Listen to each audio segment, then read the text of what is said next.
Okay, so it's 2:30 a.m. and we are finally on our way to Kolkata. Wedding shopping, মা বাবার সাথে দেখা করা, এই এক্সাইটমেন্টে যেন ঘুম কোথায় উড়ে গেল। এই প্রথম বোধহয় ব্যাঙ্গালোরের রাস্তা ফাঁকা, মাঝরাতে ঠান্ডা হাওয়া খেতে খেতে আমরা শেরওয়ানি আর শাড়ির কথা ভাবছিলাম। যখন সবাই ঘুমোচ্ছিল তখন আমাদের বিয়ের শপিং প্ল্যানিং চলছিল। দেন চল আমরা ফাইনালি পৌঁছে গেছি টার্মিনাল 2-তে and you will not believe this is not less than a botanical garden. It's beautiful. আমাদের সাথে সাথে তোমরাও এবার টার্মিনাল 2টা সুন্দর করে এনজয় করো and just see the beauty of this airport.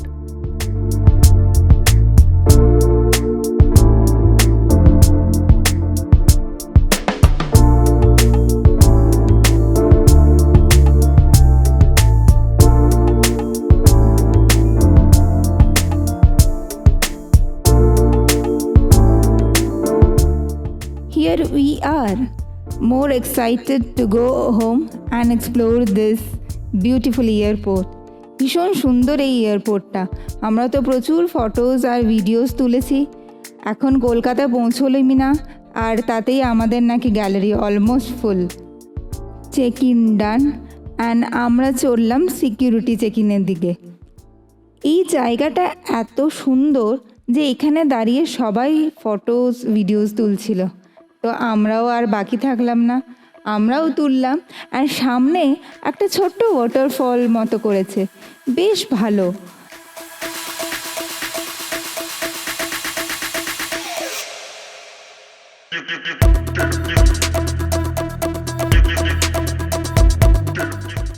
Now it's time for boarding and we are off to Kolkata.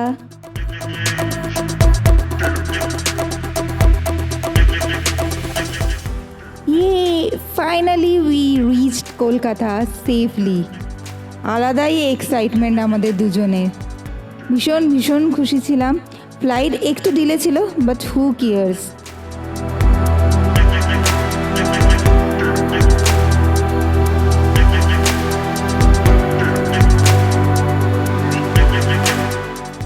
কলকাতায় এসেই একটা অদ্ভুত শান্তি পেলাম। অনেক দিন পর কলকাতায় আসা হলো, ভীষণ ভালো লাগছিল। এখন the moment I have been waiting for, meeting my parents after 6 whole months. এই মোমেন্টটা না ডিসক্রাইব করা impossible. As soon as they entered, মা বাবার চোখে পুরো এক্সাইটমেন্ট, সেই ইমোশনাল কথাবার্তা। কিরে মা, ভালো আছিস তো? This make you realize home is where the heart truly is. এবার তো আদর আর খাবারের ওভারডোজ হবে। রিভু সেদিন ছিল না, ওর কিছু কাজ থাকাতে ও এই দিনটাতে একটু বাইরেই ছিল। তিনজনে কিছুক্ষণ গল্প করে আর লাঞ্চ করে আমরা বেরিয়ে পড়লাম ফার্স্ট ডে শপিংয়ে। ফার্স্ট ডেতে আমরা প্রথমেই গেছিলাম দক্ষিণাপন শপিং কমপ্লেক্সে, সেই ঢাকুরিয়া ব্রিজ। কলকাতায় থাকাকালীন কতবার এসেছে এখানে, খুব ভালো লাগলো এখানে এসে। মা বাবা আর আমি তিনজনে মিলে যখন এখানে এলাম, সেই ছোটোবেলার কথা মনে পড়ে গেল।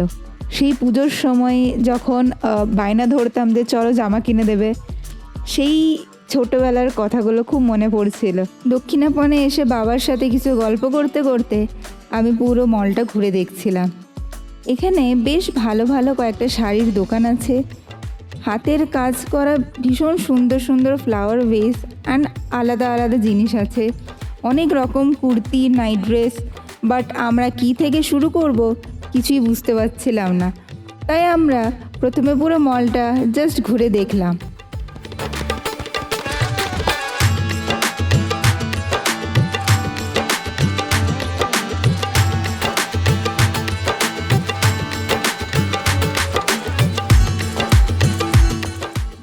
এরপর ফাইনালি একটা শাড়ির দোকানে এলাম আমরা, যেখানে বেশ ভালো ভালো শাড়ির কালেকশন ছিল। মায়ের এই শাড়িটা ভীষণ পছন্দ হয়েছিল। মায়ের এরকম একটা লাল পাড় সাদা শাড়ি নেওয়ার খুব ইচ্ছে ছিল। তোমরা বলো তো এটা মাকে কেমন লাগছে? আমার তো বেশ ভালোই লাগছিল, বাট তাও এটা কেনা হলো না। যাই হোক, বিভিন্ন শাড়ি দেখে আমরা দক্ষিণাপন থেকে বেরিয়ে গেলাম, কারণ সেখানে সেরকমভাবে খুব একটা কেনাকাটা হলো না। তার মধ্যে প্রচণ্ড বৃষ্টি পড়ছিল। অ্যান্ড কি করব, আমরা ওখান থেকে বেরিয়ে আমরা চলে গেলাম গড়িয়াহাটের দিকে। কলকাতায় এসে গড়িয়াহাটের ফুটপাতের মার্কেটে যাব না, এটা কখনো হয় নাকি? কিন্তু এখানে খুব একটা ভালো করে ভিডিও আমরা করতে পারছিলাম না, কারণ প্রচণ্ড বৃষ্টি পড়ছিল। বাট যতটুকু করতে পেরেছি সেটা তোমাদের সাথে শেয়ার করছি। অনেক শাড়ির দোকান ঘোরার পর এই একটা শাড়ির দোকানে আমার এই ব্লু কালারের শাড়িটা ভীষণ পছন্দ হয়েছিল, কিন্তু মা আবার এটা খুব একটা প্রেফার করছিল না। মা এই পার্পল ইয়েলো কম্বিনেশনটা বেশি প্রেফার করছিল, বলছিল এটা নাকি আমাকে দারুণ লাগছে। ওই ব্লু কালারেরই এইটা হচ্ছে মেরুন কালার। যাই হোক, বুঝতে পারলাম না কোনটা নেওয়া উচিত কোনটা নেওয়া উচিত না, বাট তোমরা বলো যে কোনটা ভালো লাগছে আমাকে। তারপরে কিছু কেনাকাটা হয়ে গেল, আরও একটা স্যান্ডেল, একটা হিল, মায়ের একটা শু। এই করতে করতে সেই দিনটা অলমোস্ট শেষের দিকে চলে এলো। প্রচণ্ড বৃষ্টি পড়ার কারণে আমরা আর ভিডিও শ্যুট করতে পারিনি। যাই হোক, কী কী কেনাকাটা করলাম সেটা নিশ্চয়ই লাস্ট ব্লগে তোমাদেরকে দেখিয়ে দেওয়া হবে। Welcome to day 2। আজকের দিনে আমরা 4 জনেই ছিলাম। এই দিনে আমরা প্রথম চলে গেলাম প্রিয়গোপাল বিষয়ী, কারণ দিনটা শুরু করতে হবে লাল বেনারসি কিনে। তো আমরা প্রথমেই গেলাম প্রিয়গোপাল বিষয়ীতে। অ্যান্ড এই দেখো, এখানে না ডিসাইড করা হচ্ছিল যে কার কোনটা ভালো লাগছে। বাবা বলছে এটা ভালো লাগে, মা বলছে এটা ভালো লাগছে, সবার আলাদা আলাদা মত। তোমাদের কোনটা ভালো লাগছে এগুলোর মধ্যে? দেন চলে গেলাম আমরা ওপরে। এখানে আমাদের মনের মতো সেরকম কিছু পেলাম না, আর খুব একটা ভিডিও করতে পারলাম না। দেন আমরা চলে গেলাম আদি ঢাকেশ্বরী। এই আদি ঢাকেশ্বরী থেকে অনেক অনেক বেনারসি কেনা হয়েছে। বোনের বেনারসি কেনা হয়েছে, দিদিদের কেনা হয়েছে, দাদার বিয়ের সময় এসছিলাম এখানে শপিং করতে। দোকানে ঢুকেই দেখি যে গেম খেলা চলছে। ব্যাস, মায়ের আর কোনো দিকে মন নেই, একদম সোজা চলে গেল গেমে পার্টিসিপেট করতে। আর গেমটা কি সেটা শুনলে তোমাদেরও ভালো লাগবে। গেমটা হলো যে কে সবার আগে ভালোভাবে শাড়ি পরতে পারে, অ্যান্ড যে জিতবে সে নাকি পেয়ে যাবে 1000 রুপিজের একটা ডিসকাউন্ট ভাউচার। বাস, আর কি, একদম নেমে পড়লো মা। ব্যাস, এইবার হলো শাড়ি পরার কম্পিটিশন শুরু। দেখো তোমরা কে জেতে। আর সবাই ভীষণ ভীষণ এখানে মজা করেছি আমরা। বাবা একদম ওখানে প্রে করছে যেন ব্যাস ডিসকাউন্টটা পেয়ে যায়। ব্যাস, দেখো এবার দেখতে থাকো যে কিভাবে শাড়ি পরা কম্পিটিশনটা হচ্ছে। অ্যান্ড যারা মাকে চেনো তারা সবাই জানো যে মা সাজগোজ করতে কতটা পছন্দ করে।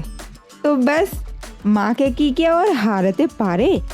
যতক্ষণে সবাই শাড়ি সামলাতে ব্যস্ত, ততক্ষণে মা শাড়ি পরে একদম রেডি।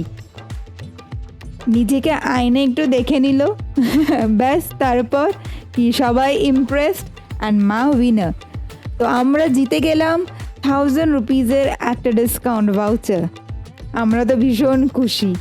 এরপর শুরু হলো রেড বেনারসি চুজ করা। অনেক রকমের বেনারসি দেখানো হলো। আমাদের বেশ কিছু বেনারসি পছন্দ হয়েছিল, তার মধ্যে একটা আমরা ট্রায়াল করবো বলেছিলাম। বাবার এই দিকে একদমই রেড বেনারসি পছন্দ নয়। বাবা চাইছিল যে আমি একটু অন্য রকমের গ্রিন, ব্লু, পিঙ্ক এরকম ধরনের সাজি। বাট এই লাল বেনারসিটা আমাদের খুব পছন্দ ছিল। এইটা একটু পরে ট্রায়াল করা হলো। অ্যান্ড এইটার না দুটো ভেরিয়েন্ট ছিল। একটা ছিল অল ওভার বডিতে সেম কাজ, অ্যান্ড আরেকটা ছিল একটু পাটলি পাল্লু টাইপ। এরপরে মায়ের অ্যাপ্রুভাল নেওয়া হচ্ছে যে কেমন লাগছে। অ্যান্ড এবার তোমরা লুকটা দেখো।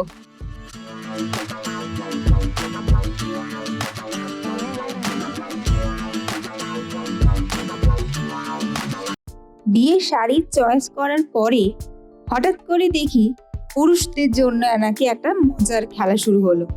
ব্যাস, বাবা তো সঙ্গে সঙ্গে উত্তেজিত হয়ে একদম প্রস্তুত হয়ে গেল। খেলাটা কি? খেলাটা হলো শিফন শাড়ি ভালো করে আগে কে ভাঁজ করে রাখতে পারে। বাবা খুব মনোযোগ দিয়ে প্রথম শাড়ি ভাঁজ করার চেষ্টা করলো, কিন্তু শিফন শাড়ি বারবার পিছলে যাচ্ছিল। অনেকবার শাড়িটা ঠিকঠাক করে গুছিয়ে রাখার চেষ্টা করলেও একটু একটু করে পিছলে যাচ্ছিল। সবাই বাবার চেষ্টা দেখে খুব হাসছিল আর আমরা খুব মজা করছিলাম। যাই হোক, অবশেষে বাবা অনেক চেষ্টার পর শাড়ি ভাঁজ করে শেষ করলো, কিন্তু একটু দেরি হয়ে যাওয়ায় প্রথম হতে পারলো না। তবে দ্বিতীয় হয়েই বেশ খুশি হলো। এদিকে তৃতীয় প্রতিযোগী কিছুতেই শাড়ি ভাঁজ করতে পারছিল না। সবাই তাকে দেখে খুব হাসছিল, আর বাবা তো দাঁড়িয়ে দাঁড়িয়ে তাকে খোঁচা মেরে মজা নিচ্ছিল। আর বাবার হাসির শব্দ শুনে সবাই আরো হাসিতে ফেটে পড়ছিল। অনেক অনেক মজা হলো। শেষ পর্যন্ত বাবা দ্বিতীয় স্থান হলেও বাবা আর পুরস্কার পেল না। এরপর আমরা রিসেপশনের বেনারসি দেখছিলাম। অনেক রকম বেনারসি দেখলাম, বিভিন্ন কালারের দেখলাম, বাট কোনোটাই খুব একটা পছন্দ হলো না। বাবা এই বেনারসি দেখতে বেশ ইন্টারেস্টেড ছিল, কারণ এটা রেড বাদ দিয়ে অন্য কালার কেনা হচ্ছে। এনিওয়ে, কিছু না পছন্দ হওয়াতে আমরা রেড বেনারসিটাই বেল করে আলটিমেটলি আমরা বেরোলাম আদি ঢাকেশ্বর থেকে। ওখান থেকে আমরা চলে গেলাম বেনারসি কুঠি, সেটা ট্রায়াঙ্গুলার পার্কে। এখানে দু একটা শাড়ি কেনা হলো, যদিও কোনো ভিডিও করা হয়নি, বাট ঠিক আছে, ওই শাড়িগুলো না হয় অন্য একটা ব্লগে তোমাদের দেখিয়ে দেব। তারপর আমরা পৌঁছে গেলাম প্রিয়গোপাল বিষয়তে, যেখানে মা অনেক রকম সালোয়ার স্যুট, কোড সেট এইসব ট্রায়াল করলো। কিছু নিল, এক দুটো নিল, অ্যান্ড তারপর আমাদের সেদিনের জন্য শপিংটা। এরপর চলে গেলাম ডিনার করতে একটা গড়িয়াহাটে হোটেলে। এখানে আমি র্যান্ডম ক্যামেরা অন করে সবার রিয়াকশন দেখছিলাম। বুঝলাম আজকে দিনটা বেশ ভালোই কেটেছে একসাথে। যাই হোক, আজকে দিনটা এখানে শেষ হলো। এরপরে বাড়ি যাওয়ার পালা, কিন্তু শপিং এখনো শেষ হয়নি। শপিং কিন্তু আরো অনেক বাকি। আজকের ব্লগটা এখানেই শেষ করছি। আজকের এই শপিং এর মুহূর্তগুলো আমাদের জন্য খুবই স্পেশাল ছিল, আর আমি চেষ্টা করেছি তোমাদের সাথেও এই আনন্দটা ভাগ করে নিতে। কিন্তু এখানেই শেষ নয়, পরের ব্লগে এই শপিং এর অ্যাডভেঞ্চার সাথে পরের অংশ দেখাবো, আর সুন্দর সুন্দর শাড়ি, জুয়েলারি, আরো কত কিছু বিশেষ মুহূর্তের ঝলক। তাই ভালো লেগে থাকলে লাইক, শেয়ার অ্যান্ড সাবস্ক্রাইব করতে একদম ভুলবে না। অবশ্যই কমেন্ট করে জানিও যে আজকের ব্লগে কোন অংশটা সব থেকে ভালো লাগবে। থ্যাংক ইউ শেষ অবধি থাকার জন্য। টাটা, দেখা হচ্ছে নেক্সট ব্লগে।